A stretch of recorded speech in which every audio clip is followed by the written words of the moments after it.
Hi friends, this is your friend Navneet from Divinity World. The topic of our today's discussion is not about any river, any state or any place or anything, but it is about the most important person, and that is you. There's a reason for which I wore a formal attire today, and the reason is that I'll be discussing about one of the formal situations that we sometimes get into, and that is the personal interview. Now, the personal interview, if I give a technical definition or I could explain in a very simple words, is an interaction between two or more persons in a very formal setting. When I say a formal setting, that means right from your dress, your attire, to your choice of words, the language that you use is of the formal nature. You will not be using any slangs. And by the slangs, I mean the words which are not found in dictionary. So let's begin. And during the personal interview, the most important query, the most important question, which is usually the first question, is tell me something about yourself or introduce yourself. So this short video is about the introduction part of it, although we'll do justice to the entire broad category of this subject called personal interview in some later video. But in this video, we will restrict ourselves to the introduction part. So there are some important things to be considered because your first impression is usually your last impression in an interview, and it has to be the best one. So keeping that into consideration, your introduction needs to be effective, crisp, and very terse. That means very short. So the first and golden rule is your introduction should not go for more than 30 seconds. Yes, you heard me right. Your introduction should not go for more than 30 seconds. Second, the entire introduction part needs to be covered in 6 lines. Yes, in 30 seconds, in between 20 to 30 seconds, your introduction should comprise of 6 broad points, starting with your name. Please avoid using myself. So will not say myself Navneet Anand. Say I am Navneet Anand or my name is Navneet Anand. Secondly, about the place that you belong to. I belong to National Capital Region Territory.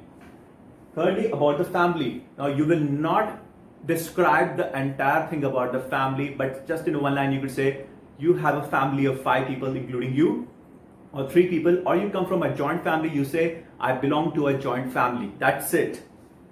After that, if you are a student, you will be mentioning the current expertise of yours, the current subject that you are studying. For example, if you are an engineer, you are in your final year, or you've completed your final year but you have not taken up a job right now, you say I have pursued Bachelor of Technology in Chemical Engineering, or I'm pursuing Bachelor of Commerce honors from Lady Shri Ram College of Commerce.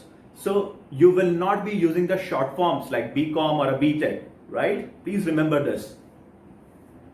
Fifth point is you will start, if you're a kind of a person with a work experience, if you have explained your work experience by saying you're currently employed with this organization and then you have worked across such and such organization in such and such capacity, then you will start your qualification by mentioning only your highest qualification. So if you're an MBA, you say I did my master's in business administration from Nursing Home Institute of Management Studies. Or if you are a graduate, you'll say, and that's your highest qualification, then you'd say I pursued Bachelor of Commerce in honors from, let's say, SGTB Khalsa College in New Delhi.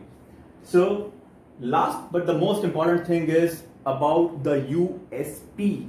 Friends, my dear friends, USP or unique selling proposition, right, is that unique quality about yourself that you want the interview panel to know about it. Because most of the times it might happen that your interview may get directed on your USP, because that is one point that will differentiate you from the others, right? So for example, there's an interview for a software engineer or developer or a web developer in one of the famous organizations. You may end up your interview by talking about the skills that you've acquired, that you feel you are very unique about it, or you have mastered that particular subject.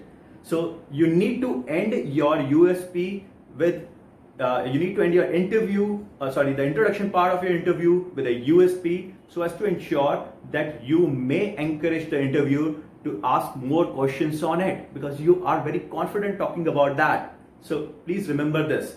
So as I said again, just want to repeat it again, please finish off your introduction in 30 seconds.